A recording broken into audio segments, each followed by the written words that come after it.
Iran के मामले में हम लोग थोड़ा सा न्यूट्रल है और अभी अमेरिका जो है वो ईरान पे इतना टॉर्चर कर रहा है। ईरान अपनी जान बचाने के लिए अमेरिका से लड़ने के लिए रूस और चाइना दोनों के करीब होते गए। चाइना ईरान को अमेरिका और इंडिया दोनों के खिलाफ यूज करने लगा। हमें या तो पाकिस्तान का सहारा चाहिए जो इम्पॉसिबल है, नहीं तो ईरान हमें रास्ता देता था, लेकिन ईरान।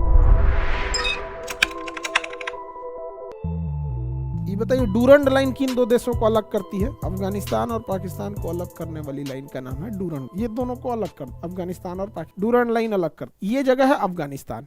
बताइए क्या हमारा वर्तमान समय में अफगानिस्तान से सीमा लगता है? क्या वर्तमान समय में हमारा अफगानिस्तान के साथ सीमा लगता है? देखिए बाबू, ये छोटा सा एरिया है, ये पहले इंडिया से लगता था, लेकिन पाकिस्तान ने क्या किया ना, इंडिया का यही एरिया काट, तो अभी हमारी सीमा नहीं लगती है पाकिस्तान से, सॉरी अफगानिस्तान। जब अफगानिस्तान से सीमा नहीं लग पाती है ना, तो हम यहाँ से एंट्री नहीं ले पाते हैं मध्य एशिया। यहाँ से हम एंट्री ले सकते थे सेंट्रल एशिया, लेकिन हमारा सेंट्रल एशिया में रिस्ट्रिक्ट कर दिया। हम सेंट्रल एशिया में अब नहीं जा पाते। सेंट्रल एशिया में जाने के लिए हमें या तो पाकिस्तान का सहारा चाहिए जो इम्पॉसिबल है, नहीं तो ईरान हमें रास्ता देता था सेंट्रल एशिया। लेकिन ईरान के मामले में हम लोग थोड़ा सा न्यूट्रल है और अभी अमेरिका जो है वो ईरान पे इतना टॉर्चर कर रहा है और ईरान अपनी जान बचाने के लिए अमेरिका से लड़ने के लिए रूस और चाइना दोनों के करीब होते गए। ये रूस के करीब चला जाए हमें कोई दिक्कत नहीं होगा, ठीक है, लेकिन ये मजबूरी में चाइना के करीब चला जाएगा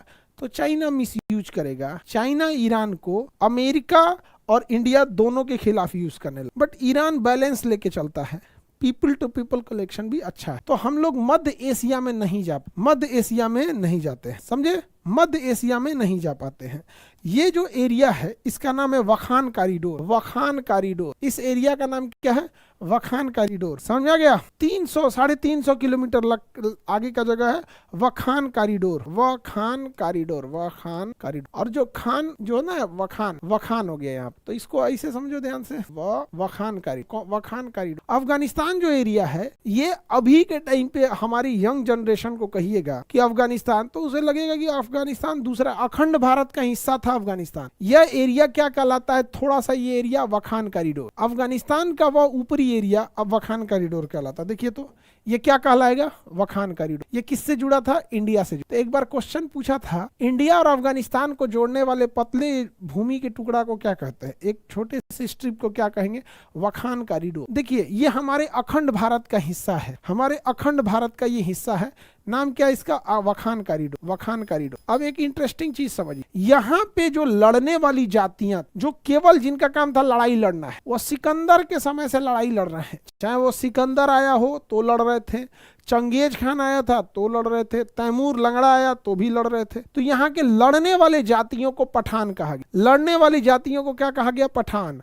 और यही जो पठान होते हैं, पठान का टाइटल क्या लिख देते हैं? खान। जैसे राजपूत सिंह लिखते हैं, सिसोदिया लिखते हैं, बहुत सारी टाइटल है उनकी, यार समझ गया? तो जो पठान ओरिजिनली थे वो किस एरिया के थे? इस एरिया। और ये एरिया अफगानिस्तान को तो बाद में मिला, अंग्रेजों ने दे दिया। ये तो अखंड भारत का हिस्सा था, पाकिस्तान तो अखंड भारत का हिस्सा था। तो ये सब हम ही लोग का एरिया था।